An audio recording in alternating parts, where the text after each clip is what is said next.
Graça e paz, irmãos, graça e paz, amigos, companheiros da Igreja Batista da Vila Guilhermina. Sejam muito bem-vindos a mais uma Escola Bíblica Dominical aqui no canal da Igreja. Antes de começarmos a nossa aula, eu quero te convidar a estar participando também das outras atividades. Toda terça-feira, 19h30, temos culto de oração lá na igreja, tá bem? Também lá no templo, domingo, 9h30, culto público de adoração para aqueles irmãos do grupo de risco, aqueles amigos do grupo de risco e os seus acompanhantes.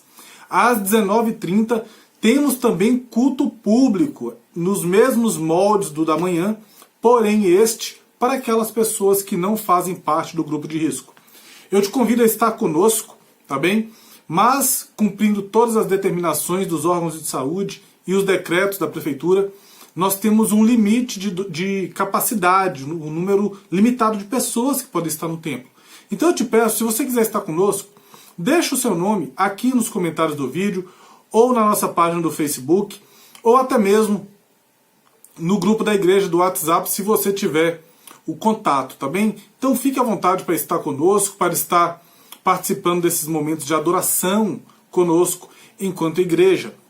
Irmãos, amigos, companheiros, estamos em uma nova série de estudos, acabamos recentemente Judas, e começamos a estudar a carta do apóstolo Paulo aos Gálatas. Carta essa que nós já tivemos uma primeira aula, na qual tratamos questões introdutórias, em que a gente fala toda aquela parte mais técnica da carta. Obviamente não é um curso extensivo de Gálatas, é uma panorâmica, assim como todos os livros, nós fazemos uma panorâmica deles.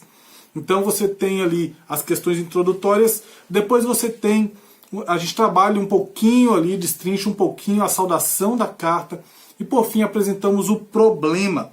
O problema, ele aparece no capítulo 1, versículos de 6 até o versículo de número 9, onde nós vemos esse afastamento daqueles crentes gálatas da verdade do Evangelho.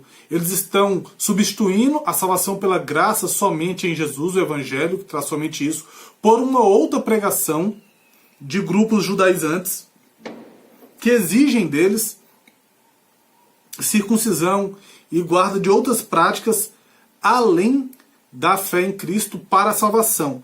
E esse é o grande problema, porque o Evangelho só é Evangelho se ele for puro. Se você mistura qualquer coisa no Evangelho, você perde a essência do Evangelho. Então nós vimos essa primeira parte, introdutória, saudação e o problema. E a partir daí Paulo começa a destrinchar a carta.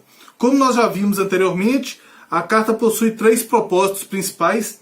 E o primeiro grande propósito é a defesa apologética do apóstolo Paulo do seu ministério. E nós vamos começar a pensar um pouquinho nisso hoje, a partir do versículo de número 10. Nós faremos do versículo 10 até o versículo de número 24. Então nós vamos ver o chamado de Paulo, tá bom? As suas características, algumas características, obviamente, e as consequências que este chamado teve na pessoa do apóstolo Paulo e também na igreja. Essas características do chamado do apóstolo são também as características do seu apostolado e que dá a validade do seu apostolado, e é isso que ele vai defender. Por que isto é importante? Porque os judaizantes, eles denegriam a mensagem, desmerecendo o mensageiro.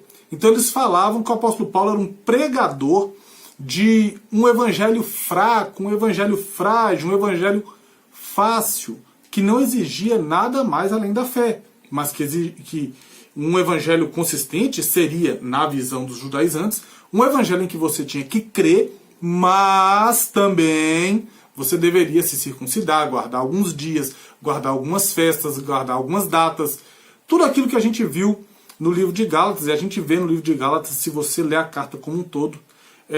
Nós não estamos fazendo a ligação, mas o livro de Hebreus tem uma pegada mais ou menos nesse mesmo sentido também, tá? De mostrar que Jesus é superior às coisas do Antigo Testamento.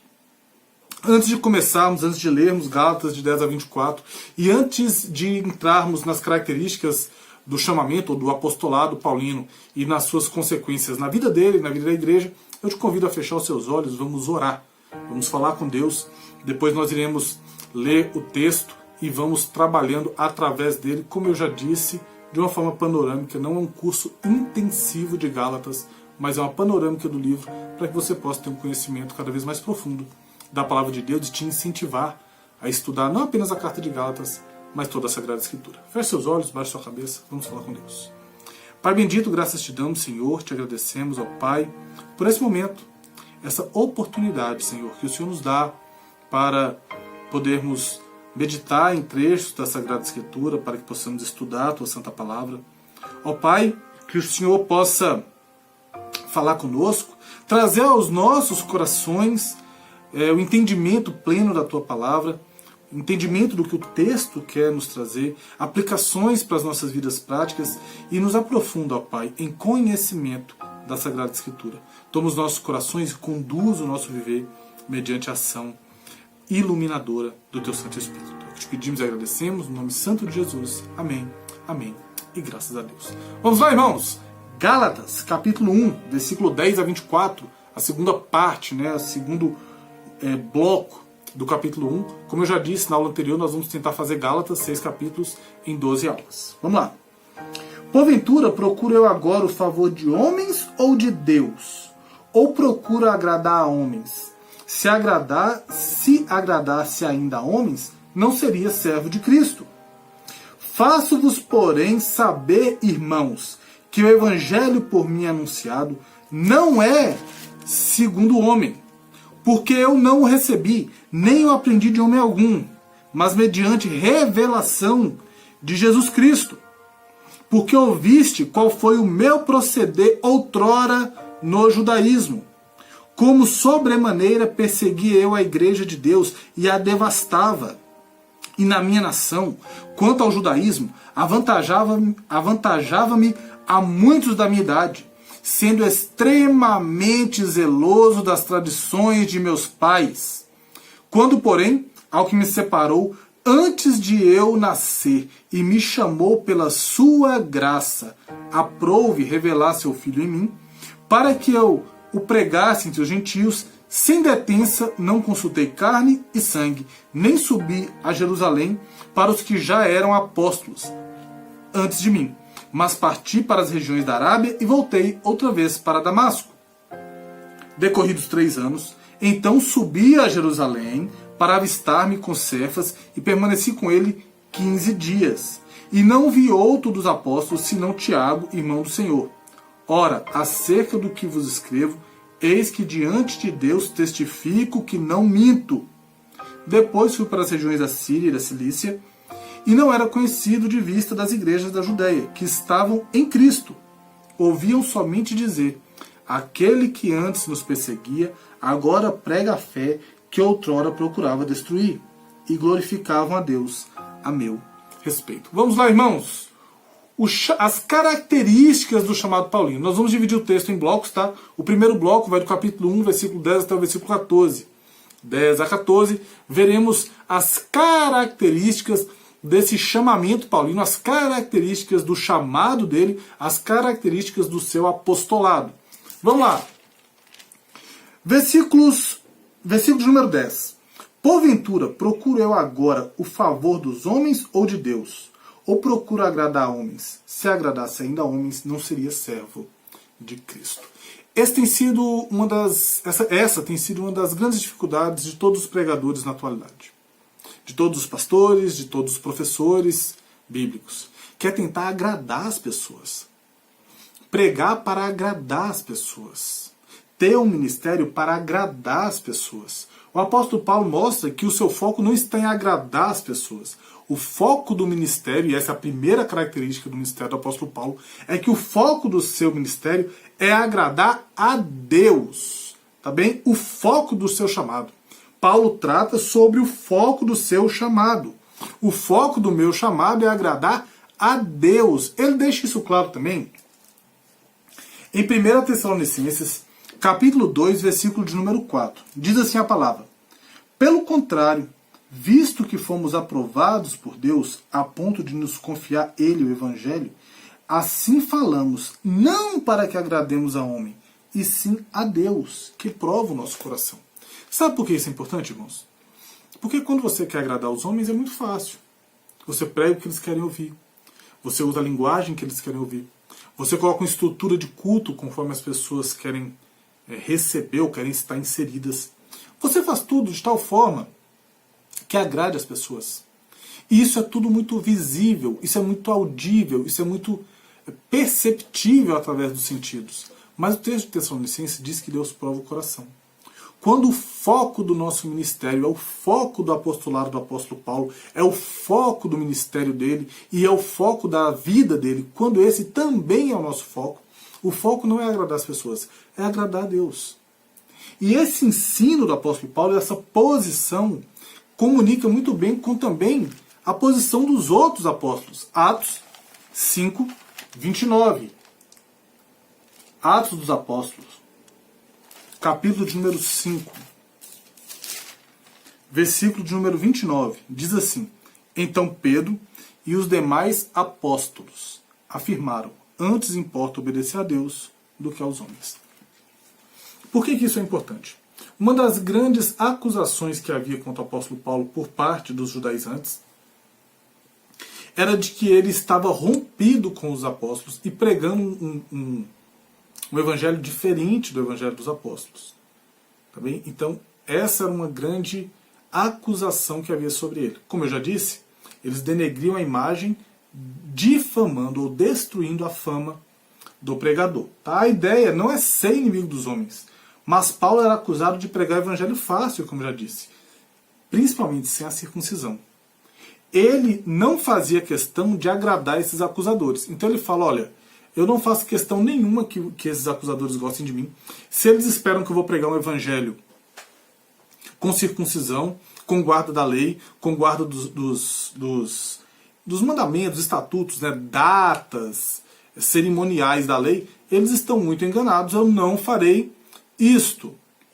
Eu não irei agradá-los, porque o que me interessa é agradar a Deus, tá bom? Então, características do ministério do apóstolo Paulo. Primeira característica, o foco do ministério dele: agradar a Deus.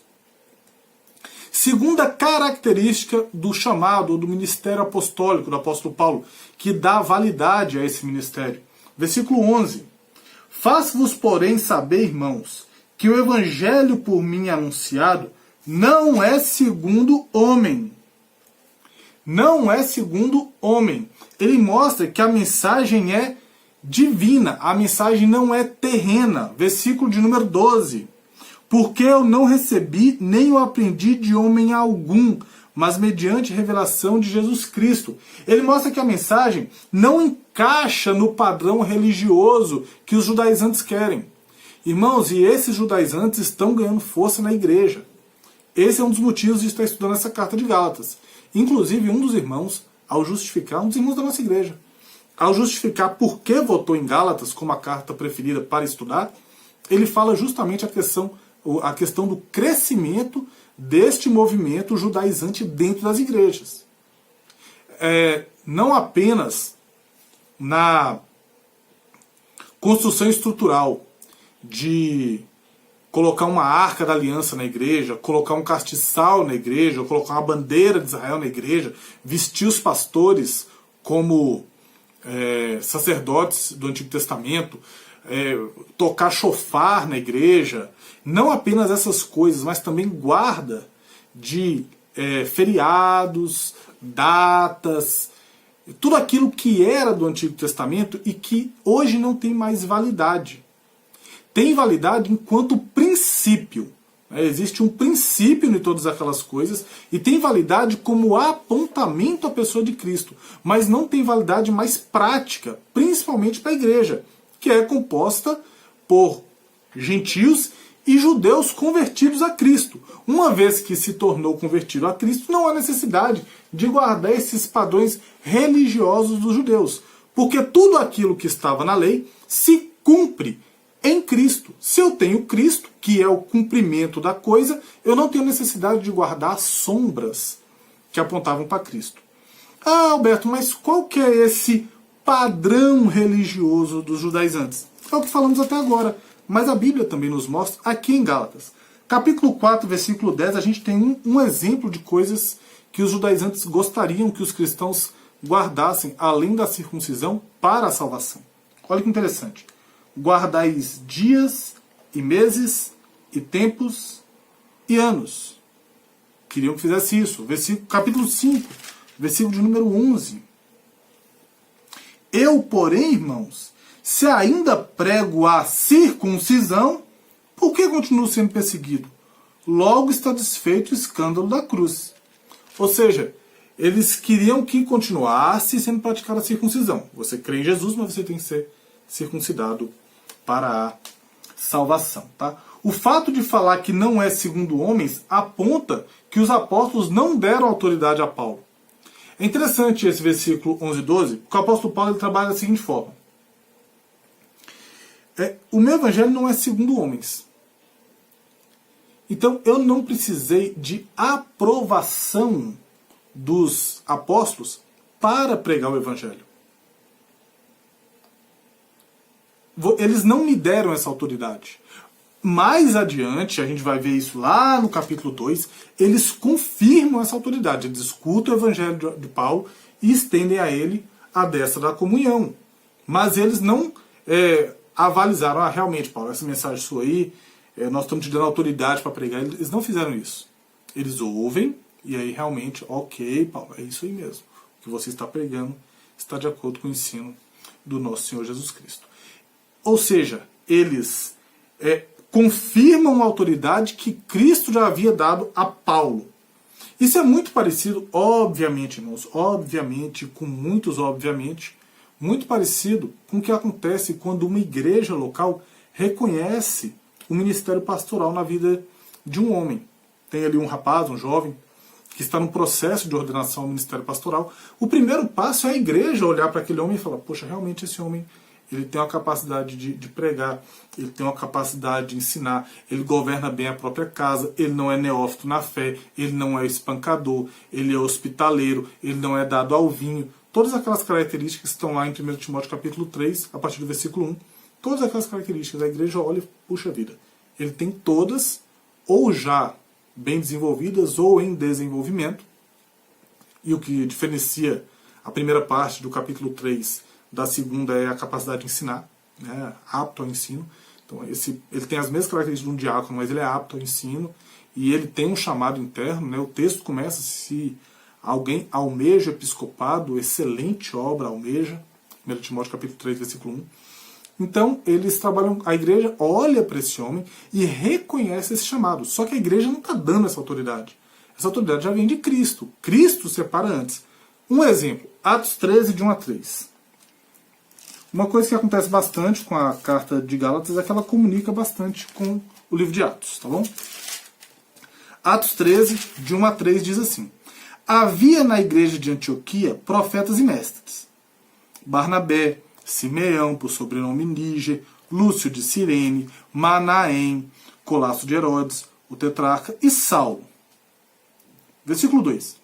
E servindo eles ao Senhor e jejuando, disse o Espírito Santo: separai-me agora Barnabé e Saulo para a obra que os tenho chamado. Então, jejuando e orando, impondo sobre eles as mãos, o despediram. Ou seja, quem chamou foi o Espírito, quem deu autoridade ministerial foi o Espírito. A igreja reconhece, porque a igreja é guiada pelo Espírito, e então abençoa esses homens. Tanto os evangelistas, os missionários, também como os seus pastores. Tá? Então, guardadas as devidas proporções, o mesmo se dá quando a igreja reconhece o chamado pastoral de um homem. Atos 13, de 1 a 3. Então já vimos o foco, agradar a Deus, a origem, que é divina, estamos vendo. Versículo 12 diz assim: porque eu não recebi o evangelho, nem o aprendi de homem algum, mas mediante revelação de Jesus Cristo. Olha que interessante, Atos 26, de 13 a 18. Atos 26, de 13 a 18. Diz assim a palavra do Senhor: ao meio-dia, ó rei, indo eu caminho fora, vi uma luz no céu, mais resplandecente que o sol, que brilhou ao redor de mim e dos que iam comigo. E caindo todos nós por terra, ouvi uma voz que me falava em língua hebraica: Saulo, Saulo, por que me persegues? dura coisa é recalcitrares contra os aguilhões. Então eu perguntei, quem és tu, Senhor? Ao que o Senhor respondeu, eu sou Jesus, a quem tu persegues. Mas levanta-te, firma-te sobre teus pés, porque por isso te apareci, para te constituir ministro e testemunha, tanto das coisas em que me vistes, como daquelas pelas quais te aparecerei ainda, livrando-te do povo e dos gentios para os quais eu te envio, do povo e dos gentios para os quais eu te envio. Importante esse versículo, hein? Para lhes abrires os olhos e os converteres das trevas para a luz e da potestade de Satanás para Deus, a fim de que recebam eles remissão dos pecados e herança entre os que são santificados pela fé em mim. Então Jesus aqui ele apresenta um resumo do Evangelho para o seu mais novo chamado ao ministério. Ele fala, Paulo, é o seguinte, eu estou te chamando para que você pregue para as pessoas que, crendo em mim, eles serão convertidos das trevas para a luz, do poder do diabo para o poder de Deus, também vão receber remissão dos seus pecados. Isso é o Evangelho. Nós estamos em pecados separados, e então nós ouvimos o Evangelho, cremos em Cristo, somos transportados do reino das trevas para o reino da luz, do poder de Satanás para o poder de Deus. Isso é o Evangelho. Então o apóstolo Paulo fala que ele recebeu o Evangelho de Cristo. E esse texto, com que ele conta a sua conversão, ele mostra exatamente que ele recebeu efetivamente essa mensagem. Irmãos, algo extremamente importante sabermos é que revelações como essa que o apóstolo Paulo recebeu, uma revelação daquele porte e outras que ele recebe, e outras que a gente vê na Sagrada Escritura, não acontecem mais hoje em dia. Tá bem? Não existem mais revelações de cunho escriturístico, ou seja, coisas que acontecem que têm igual autoridade da Sagrada Escritura. E a gente pensa assim, Alberto, mas onde na Bíblia que mostra isso? Porque eu acredito num monte de revelação e eu acredito que tem coisas que eu vi, que eu sonhei, que eu senti, e eu acredito que elas têm a mesma validade da Sagrada Escritura. Vamos lá. Hebreus, capítulo 1, versículos de número 1 e 2. Diz assim, havendo Deus outrora falado muitas vezes e de muitas maneiras aos pais pelos profetas, nestes últimos dias nos falou pelo Filho, a quem constituiu o herdeiro de todas as coisas, pelo qual também fez o universo. Ou seja, Deus antigamente ele usava os profetas para irem progressivamente revelando a sua vontade. Porém, chega num ponto em que a sua vontade está completa no Filho e na Sagrada Escritura. Nós não precisamos mais de uma revelação profética, porque tudo está contido nos 66 livros. Apocalipse 22, 18 a 19,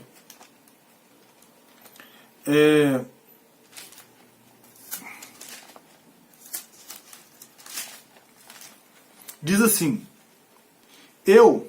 a todo aquele que ouve as palavras da profecia deste livro testifico. Se alguém lhe fizer qualquer acréscimo, Deus lhe acrescentará os flagelos escritos neste livro. E se alguém tirar qualquer coisa das palavras do livro dessa profecia, Deus tirará a sua parte da árvore da vida, da cidade santa e das coisas que se acharam escritas neste livro. Por quê? Porque o livro é completo. Ah, Alberto, mas João está falando só do livro de Apocalipse. Não.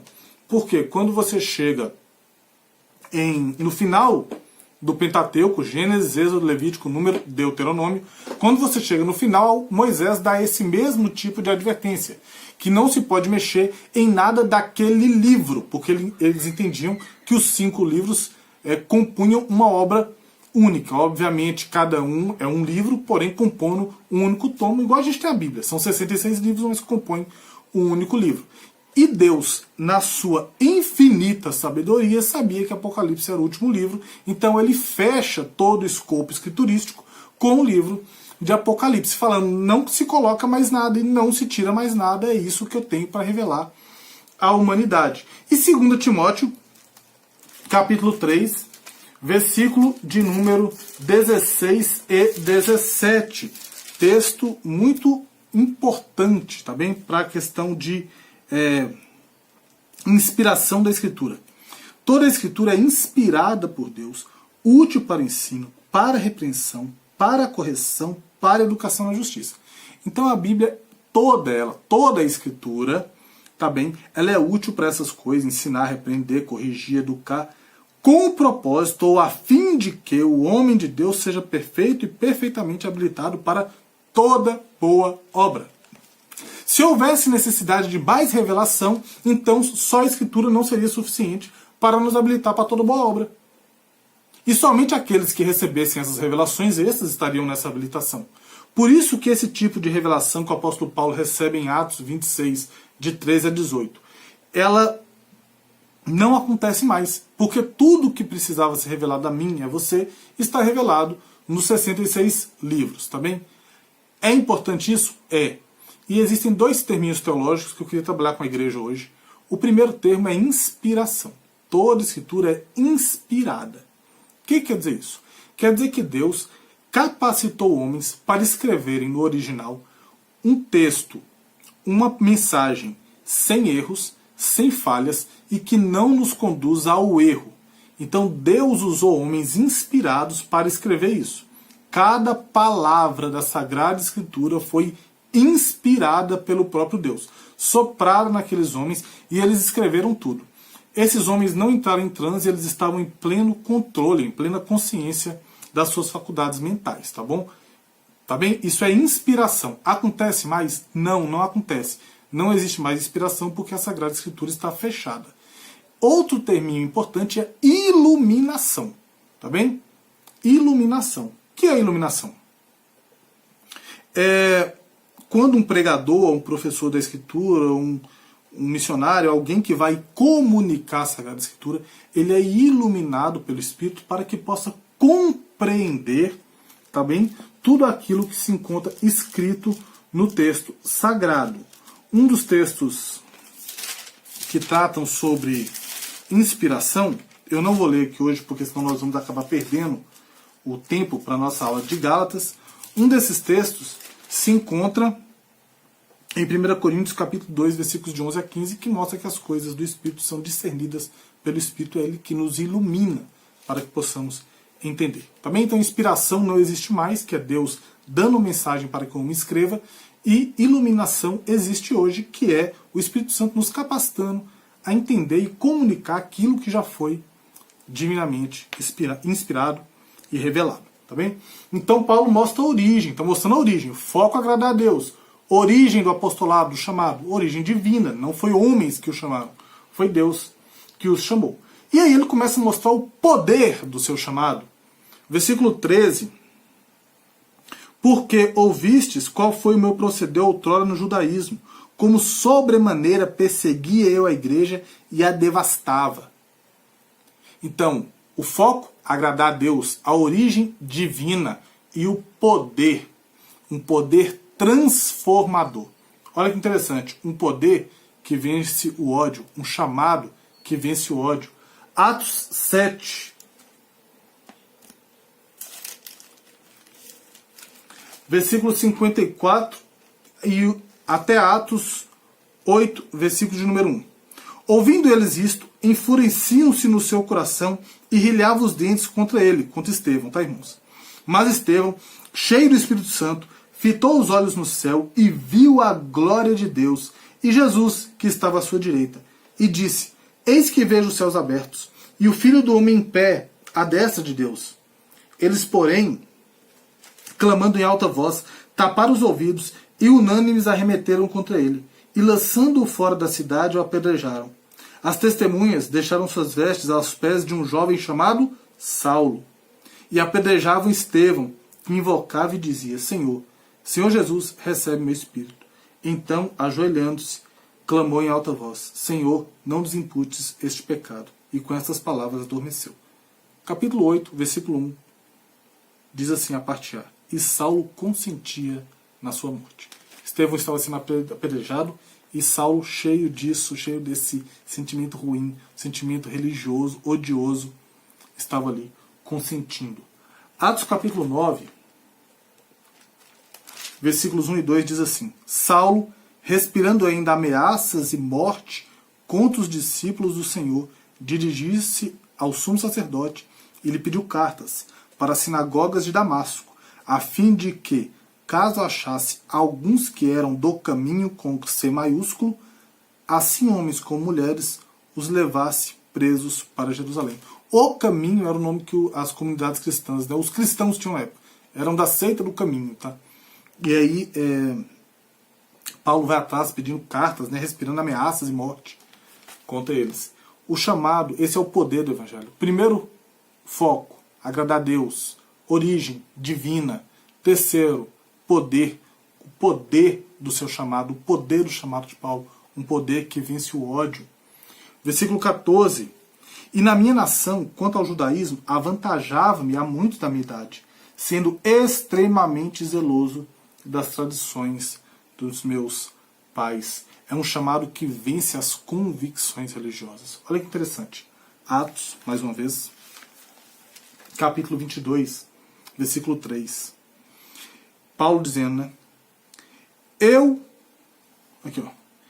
sou judeu, nasci em Tarso da Cilícia, mas me criei nessa cidade, e aqui fui instruído aos pés de Gamaliel, segundo a exatidão da lei dos nossos antepassados, sendo zeloso para com Deus, assim como todos vós o sois no dia de hoje. Ou seja, Paulo foi educado aos pés de Gamaliel, o maior professor de escritura, um mestre da escritura, um mestre da lei, um mestre da Torá, educou a Paulo. Filipenses 3, versículos de 4 a 7, acautelai-vos, versículo 4, bem que eu poderia confiar também na carne. Se qualquer outro pensa que pode confiar na carne, eu ainda mais, circuncidado ao 8º dia, da linhagem de Israel, da tribo de Benjamim, hebreu de hebreus, quanto à lei fariseu, quanto ao zelo perseguidor da igreja, quanto à justiça que há na lei irrepreensível. Mas o que para mim era lucro, isso considerei perda por causa de Cristo. O foco, agradar a Deus, a origem do chamado divina, o poder, um poder que vence o ódio religioso, um poder que vence as convicções religiosas. Quando Deus toca no coração do homem, quando Deus o chama, nada pode impedir, ele vence o coração do homem. E agora eu quero deixar uma mensagem, a gente está fazendo estudo, mas eu quero deixar uma mensagem reflexiva para você. Não se preocupe com a dureza das pessoas com as quais você compartilha o evangelho. Seus parentes, seus amigos. Não se preocupe com a dureza do coração, não. Creia que em breve esse chamado, que é um chamado para agradar a Deus, é um chamado que vem de Deus, é um chamado que vence o ódio, é um chamado que quebra toda e qualquer convicção religiosa de qualquer tipo. Qualquer tipo. Ele quebra, ele vai florescer no coração delas. Zacarias, às vezes a gente age, irmãos, de uma forma equivocada. A gente insiste, a gente quer ir na marra, quer convencer pelo entendimento. Zacarias 4,6 diz assim: prosseguiu ele e me disse: esta é a palavra do Senhor a Zorobabel, não por força nem por poder, mas pelo meu espírito, diz o Senhor dos exércitos. Efésios, logo depois de Gálatas, capítulo 2, versículos de 1 a 6 diz assim: ele vos deu vida, estando vós mortos em vossos delitos e pecados, nos quais andaste outrora, segundo o curso deste mundo, segundo o príncipe da potestade do Espírito, que agora atua nos filhos da desobediência, entre os quais também todos nós andamos outrora, segundo as inclinações da nossa carne, fazendo a vontade da carne e dos pensamentos, e éramos por natureza filhos da ira, como também os demais. Mas Deus, lembra que é pelo Espírito? Mas Deus, sendo rico em misericórdia, por causa do grande amor com que nos amou, e estando nós mortos em nossos delitos, nos deu vida com Cristo. Pela graça sois salvos, e juntamente com Ele nos ressuscitou e nos fez assentar nos lugares celestiais em Cristo Jesus. Pregue o Evangelho. O Espírito Santo vai tocar no coração daquela pessoa que você ama, daquele parente que você ama, daquele amigo que você ama, daquele colega que você ama. O Espírito vai tocar. O Espírito vai chamar, se essa for a vontade do Senhor. E essa pessoa terá um chamado para agradar a Deus, um chamado divino, um chamado que quebra o ódio e que vai vencer qualquer convicção filosófica ou religiosa que ela tiver. Tá bem? E aí a gente começa a ter consequências desse chamado. Ele é um chamado que vem do alto, que transforma a vida do apóstolo, né? Ele vence aquelas convicções, ele humilha o apóstolo na sua religiosidade, nos seus conceitos. E é interessante isso, porque Paulo, quando a gente olha isso, que ele devastava, que ele era cheio, que ele era... Quando ele se coloca, poxa, eu tive que abrir mão de tudo isso ficou.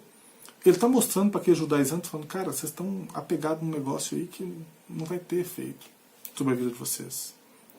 Olha o efeito que esse chamado teve na minha vida. Ele fala isso. Olha o efeito desse chamado para agradar a Deus, não a homens. Olha o efeito desse chamado que veio de Cristo, esse evangelho que veio de Cristo. Não é um evangelho fraco porque não tem circuncisão. Não é um evangelho fraco porque não tem festas do Antigo Testamento. É um evangelho poderoso.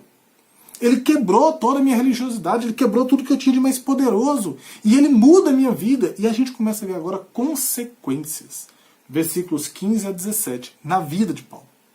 Vamos ver consequências desse chamado na vida. E depois vamos ver consequências desses chamados na igreja. Versículos 15 a 17.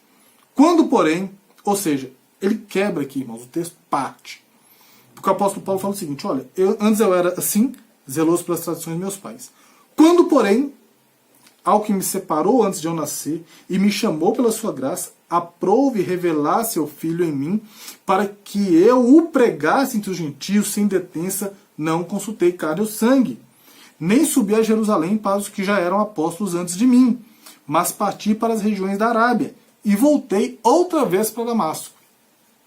Consequências na vida de Paulo. Em Paulo, o chamado gera entendimento de algumas coisas. Tá bem? O primeiro entendimento, versículo 15. Quando, porém, ao que me separou antes de eu nascer e me chamou pela sua graça, aprouve. Versículo 15, está o seguinte. Ele entende esse quando, porém, e esse aprouve, quando Deus quis e quando foi da vontade dele, ele fez. Ele entende o seguinte. O tempo de Deus na vida dele. O primeiro entendimento que o ministério, que um chamado de Deus traz, é entendimento do tempo de Deus na vida dele. Entendimento do tempo de Deus na minha vida, entendimento do tempo de Deus nas coisas que Deus revelou, de como é que coisas que antes ele era zeloso, tradições, nacionalismo, que essas coisas passaram. Entendimento de tempo. Puxa vida, Deus está me chamando agora. A vontade dele é agora. Para a minha vida, mas também para as coisas que eu tenho que deixar para trás. Então ele fala, olha, sendo extremamente zeloso das tradições dos meus pais. É legal essa junção 14 e 15. E na minha nação, quanto ao judaísmo, avantajava a muitos da minha idade, sendo zeloso das tradições dos meus pais ao extremo. Quando, porém, ao que me separou antes de eu nascer e me chamou para a sua graça, aprouve revelar seu Filho em mim. Opa, então peraí, agora essas coisas se passaram. Teve o tempo delas e agora eu tenho um novo. Uma nova aliança que engloba essas coisas do Antigo Testamento e cumpre elas nele, no Filho. Tá bem? Então a primeira coisa, o chamado gera coisas, consequências do chamado. Primeira consequência, o apóstolo Paulo passa a entender o tempo de Deus para a vida dele. Segunda consequência, me separou antes de eu nascer e me chamou pela sua graça. Irmão, o apóstolo Paulo entende a soberania de Deus sobre a vida dele. A soberania de Deus na salvação do homem. O cristianismo é uma religião incrível, porque é a única religião em toda a face da terra e em toda a história em que você não é salvo por algo que você faz. Você não é salvo pelas suas obras, você não é salvo porque você joga um avião às pessoas, você não é salvo porque você guarda jejuns, você não é salvo porque você faz peregrinações, você não é salvo por nada que você faz. Você é salvo por algo que outro fez por você.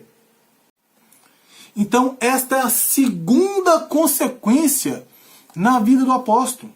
A primeira, ele entende o tempo de Deus. tanto para ser chamado para esse ministério, quanto para abandonar a religião antiga e coisas que já não têm mais efeito. A segunda, ele entende a soberania de Deus. É Deus que salva, é Deus que chama cada ministro. Lembra de Atos 13? Deus chama cada pastor.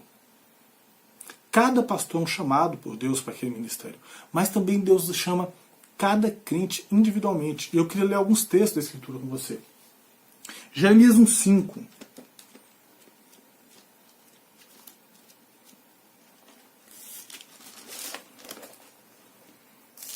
Jeremias capítulo 1, versículo 5 diz assim: Antes que eu te formasse no ventre materno, eu te conheci.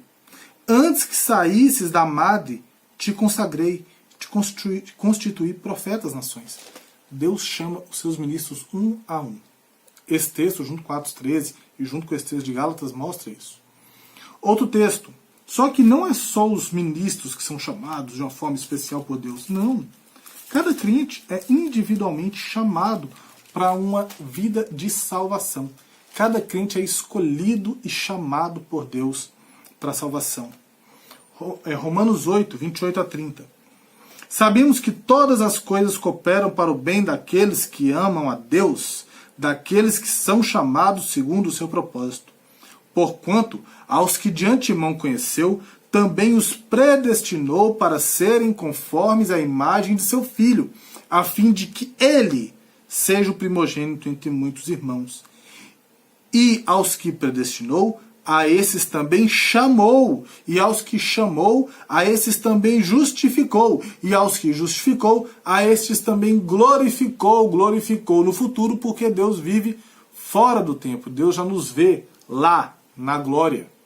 Filipenses 1,6 traz essa ideia também, né? Aquele que começou em vós a boa obra, há de concluí-la até o dia de Cristo Jesus. Outro texto também que mostra esse chamamento de Deus na vida de cada crente se encontra em 2 Timóteo, capítulo 2, versículo de número 9.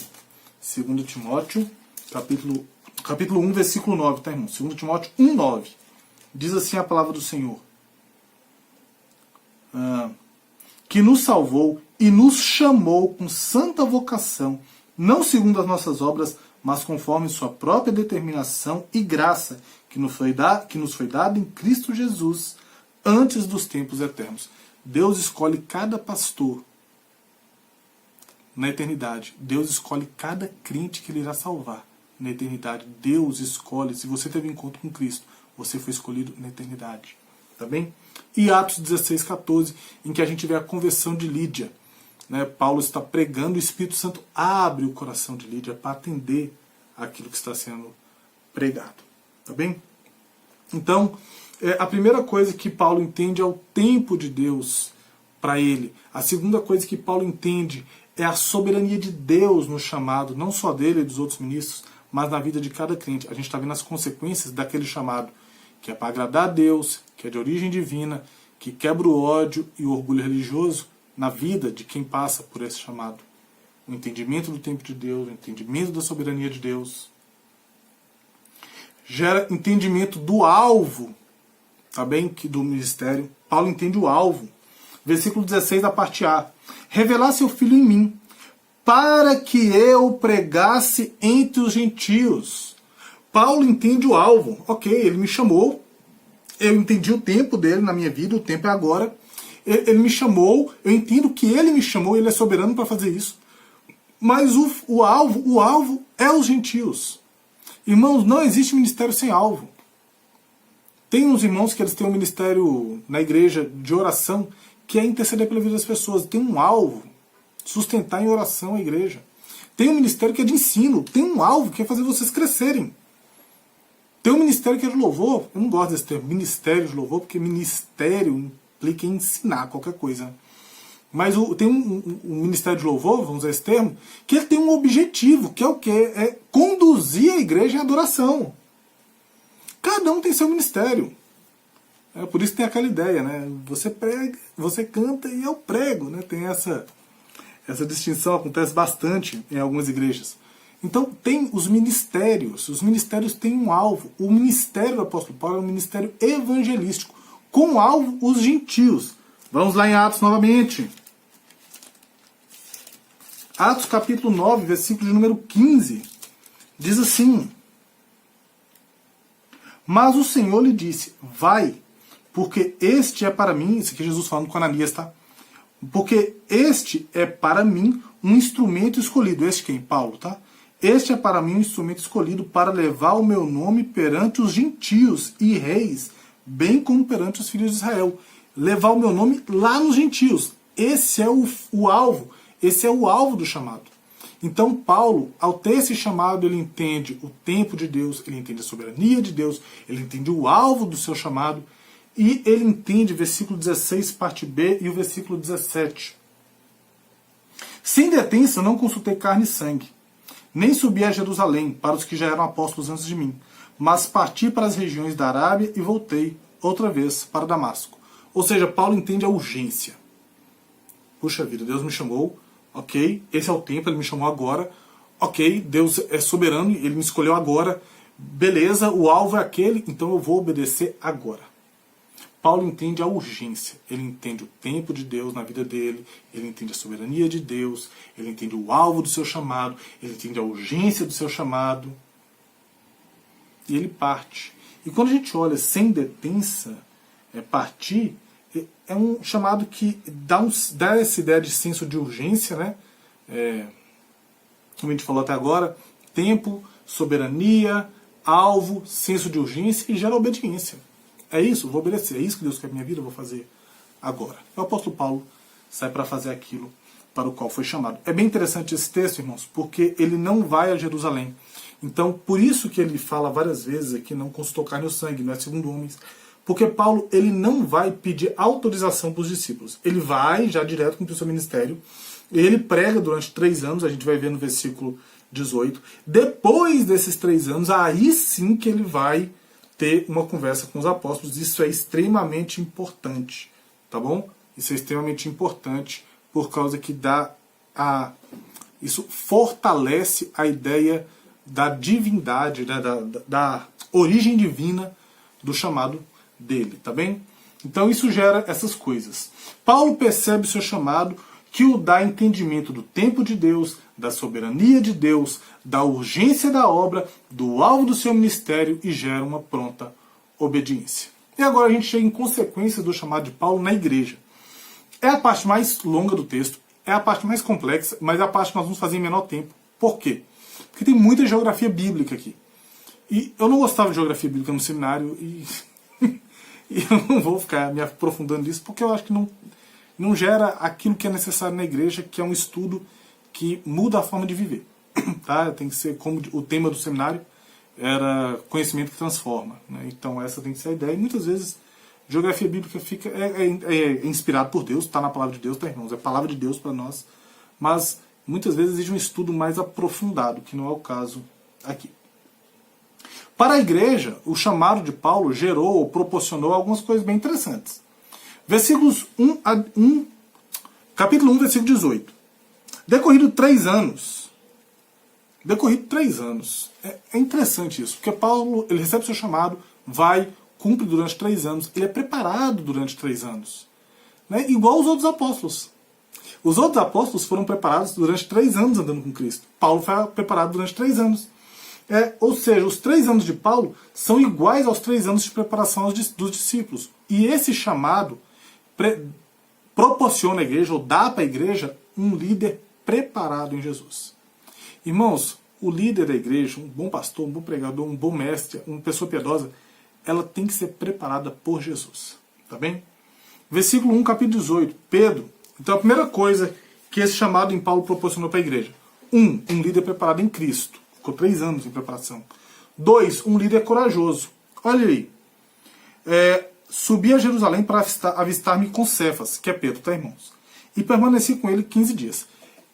Paulo não teve medo, Paulo não tremeu nas bases com Pedro. Ele foi lá, apresentou o evangelho dele.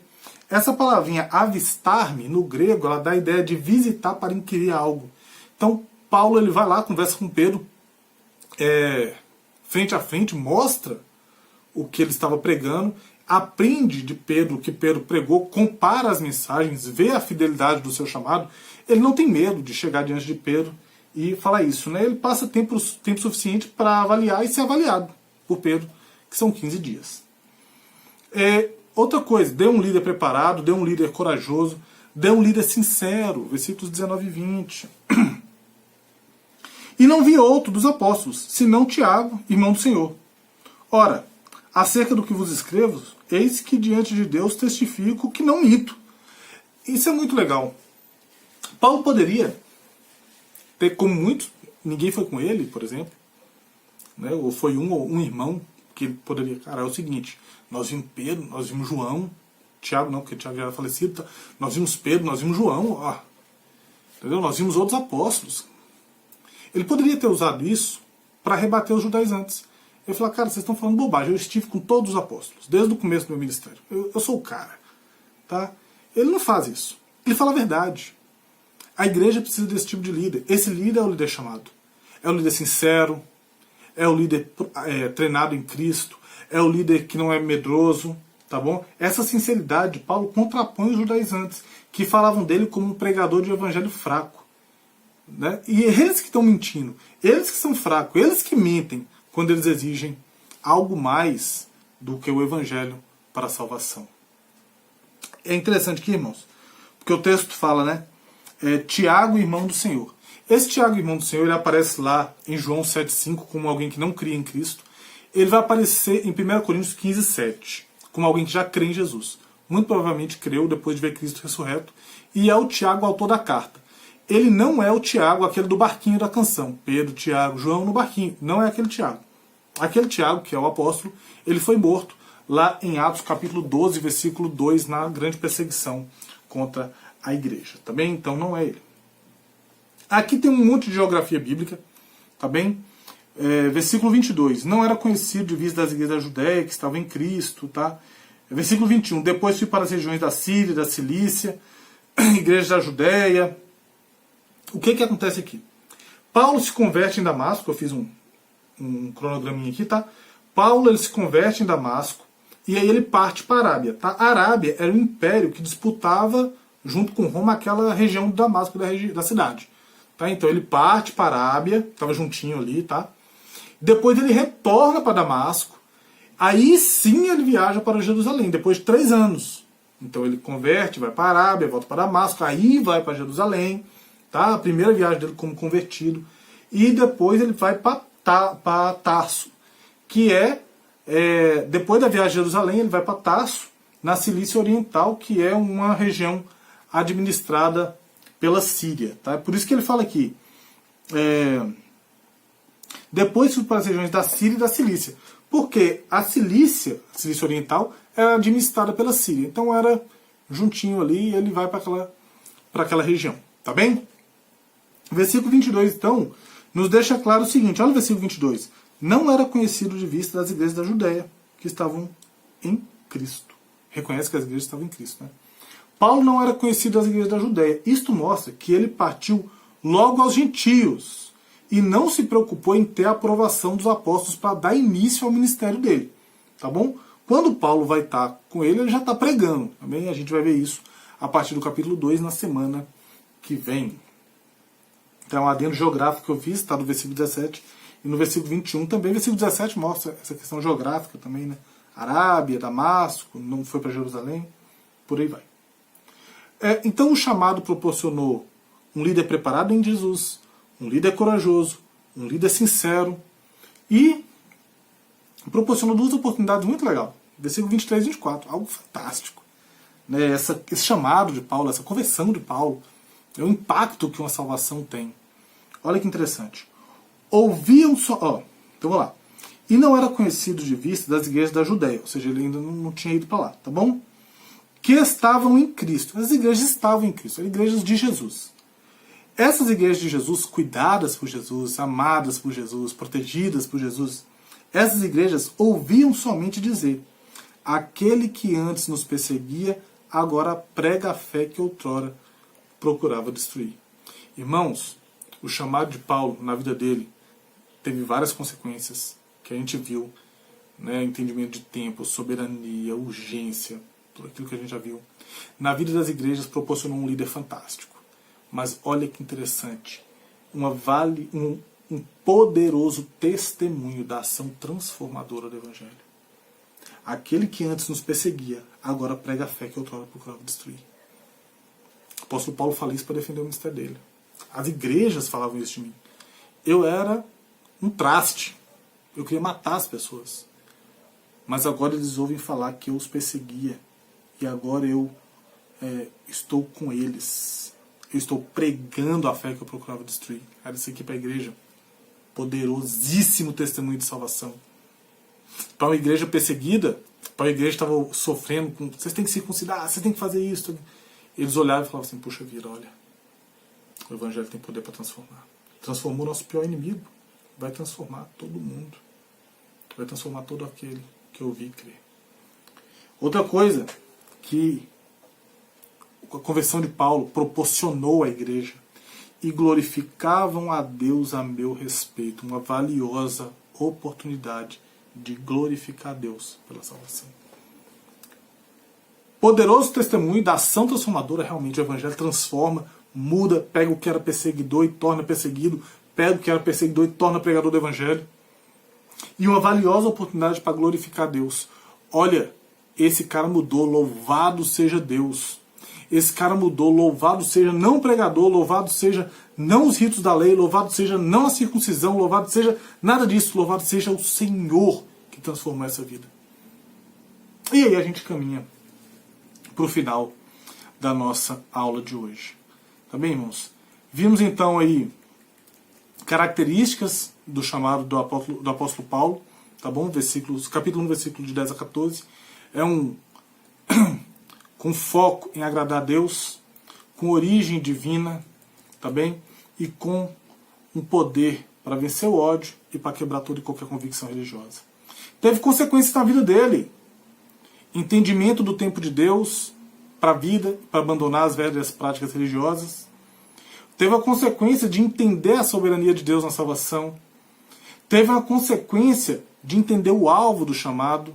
Teve a consequência de entender a urgência do chamado. Gerou obediência. Consequências para a igreja.